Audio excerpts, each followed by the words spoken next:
Hi friends, welcome back to my channel. நம்ம இன்னைக்கு இந்த வீடியோவில் என்ன பார்க்க போகிறோம் அப்படின்னா, கோல்டு சேவிங்ஸில் ஜுவல்லரி பெஸ்ட்டா இல்லை கோல்டு காயின் பெஸ்ட்டா? நான் வந்து எதை வாங்கணும் அப்படின்ற டவுட் வந்து நிறைய பேருக்கு இருக்குது. அதை பற்றின டீட்டெயிலான வீடியோ தான் இப்போ வந்து நம்ம பார்க்க போகிறோம். இதில் வந்து நான் வந்து ஒரு 10 டிப்ஸ் வந்து கொண்டு வந்திருக்கிறேன்.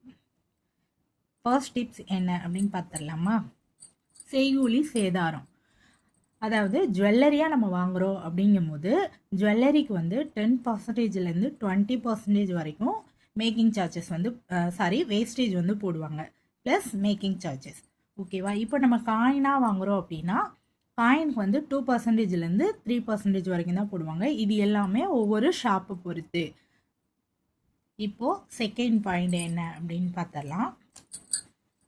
செகண்ட் பாயிண்ட் வந்து கோல்டு பியூரிட்டி 24 கேரட். ஏன் அப்படின்னா இப்போ வந்து நம்ம 24 கேரட்டாக வாங்குகிறோம் அப்படின்னா அதை வந்து நம்ம வந்து சேல்ஸ் பண்ணும்போது நமக்கு வந்து ப்ராஃபிட் வந்து ஃபுல் ப்ராஃபிட் வந்து நமக்கு கிடைக்கும். நீங்கள் வந்து ஜுவல்லரியாக வாங்குறீங்க, ஜுவல்லரி நான் வந்து காயினாக சேர்த்து வச்சு நான் அதை வந்து ஜுவல்லரியாக மாற்ற போகிறேன் அப்படின்னா நீங்கள் வந்து 22 கேரட்டாக யூஸ் பண்ணிக்கலாம். இல்லை நான் வந்து சேவிங்ஸ் தான் பண்ணுறேன் அப்படின்னீங்கன்னா நீங்கள் வந்து 24 கேரட் காயினாகவே வாங்கிக்கலாம். அதுதான் பெஸ்ட்டு. நெக்ஸ்ட்டு வந்து விலை உயர்வு அப்படின்னா ப்ரைஸ் அப்ரிஷியேஷன். அதாவது கோல்ட் ரேட் அதிகமாகும் போது நமக்கு வந்து 24 கேரட் காயினுக்கு தான் ஃபுல் ப்ராஃபிட்டுமே கிடைக்கும். ஃபோர்த் டிப்ஸ் என்ன அப்படின்னா எக்ஸ்சேஞ்ச் வேல்யூ, அதாவது மாற்று மதிப்பு.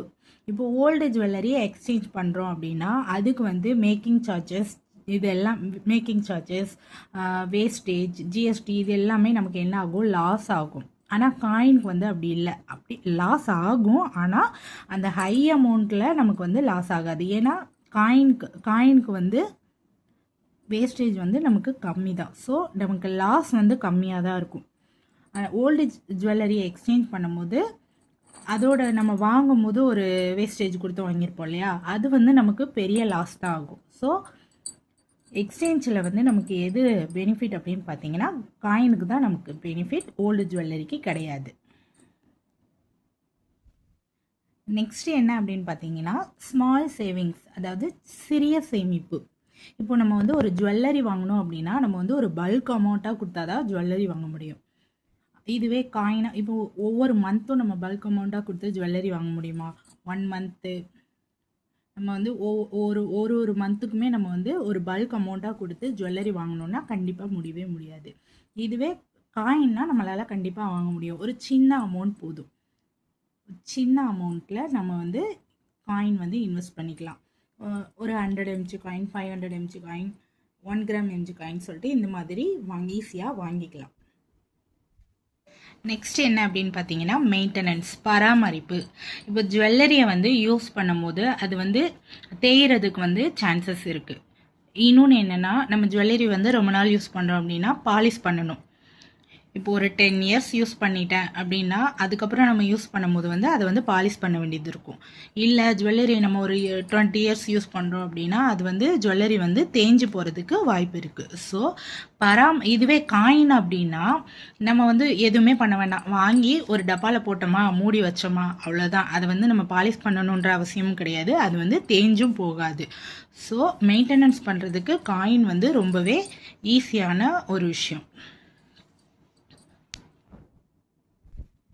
நெக்ஸ்ட் என்ன அப்படின்னு பார்த்தீங்கன்னா ஸ்டோரேஜ், அதாவது பாதுகாப்பு. இப்போ ஜுவல்லரி அப்படிங்கும்போது லாக்கரில் வைக்கிறதுக்கு வந்து நமக்கு வந்து அதிக இடம் தேவைப்படும். பேங்கில் வச்சாலும் சரி, வீட்டில் வச்சாலும் சரி, கொஞ்சம் பத்திரமாகவும் வைக்கணும், கொஞ்சம் அதிக இடமும் தேவைப்படும். இதுவே காயின்ஸ் அப்படின்னா அப்படி கிடையாது. நம்ம ஒரு சின்ன பிளேஸ்லேயே நம்ம ஈஸியாக ஸ்டோர் பண்ணி வச்சுக்கலாம். நெக்ஸ்ட் இப்போ என்ன அப்படின்னு பார்த்தீங்கன்னா பர்பஸ், பயன்பாடு. அந்த நம்மளோட யூசேஜ் பொறுத்து. இப்போ நமக்கு வந்து மேரேஜ் வருது, இல்லை ஒரு ஃபங்க்ஷன் வருது, எனக்கு வந்து கோல்டு வந்து தேவைப்படுது அப்படின்ற போது நம்ம வந்து கோல்டாக வாங்கிக்கலாம்.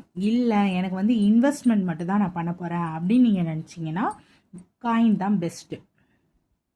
நெக்ஸ்ட் என்னன்னு பார்த்தீங்கன்னா இன்ஸ்டன்ட் கேஷ், அதாவது உடனடி பணம். நமக்கு வந்து ஒரு எமர்ஜென்சியாக ஒரு கொஞ்சம் பணம் தேவைப்படுது அப்படின்னா காயினாக சேல்ஸ் பண்ணும்போது நமக்கு உடனே வந்து மணி கிடச்சிரும்.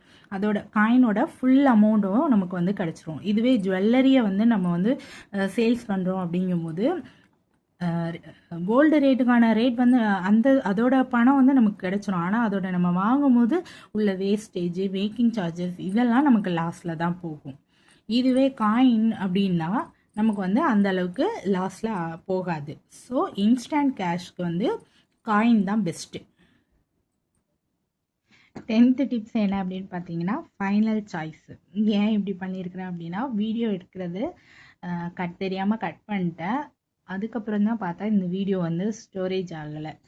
அதனால தான் இப்படி இருக்குது. ஓகேவா?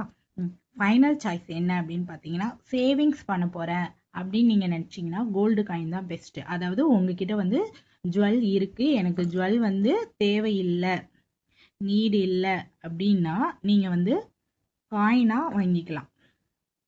இல்லை எனக்கு வந்து ஜுவல்லரியும் தேவை அப்படின்னு நீங்கள் நினைக்கும் போது நீங்கள் வந்து ரெண்டுமே யூஸ் பண்ணுறது தான் பெஸ்ட்டு. ஏன்னா நம்மளை மாதிரி மிடில் கிளாஸ்லாம் ஜுவல்லரி வந்து டைரெக்டாக போயிட்டு இப்போ ஒரு 6 சவரன்,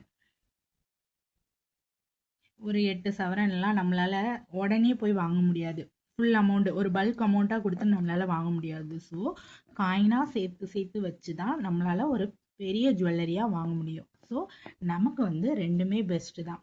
உங்களால் உங்களோட இன்கம்மை வச்சு கொஞ்சம் கொஞ்சமாக எவ்வளோ முடியுதோ அவ்வளோ சேர்த்து வச்சு நம்ம நகை வாங்கிக்கலாங்க. இதோட இந்த வீடியோ முடியுது. இந்த 10 டிப்ஸில் உங்களுக்கு ஏதாவது ஒன்று யூஸ்ஃபுல்லாக இருக்கும்னு நினைக்கிறேன். இந்த வீடியோ பிடிச்சிருந்துச்சுன்னா ஒரு லைக் கொடுங்க, ஷேர் கொடுங்க, சப்ஸ்கிரைப் பண்ணுங்கள். இதே மாதிரி இன்னொரு வீடியோவில் பார்க்கலாம். பாய்.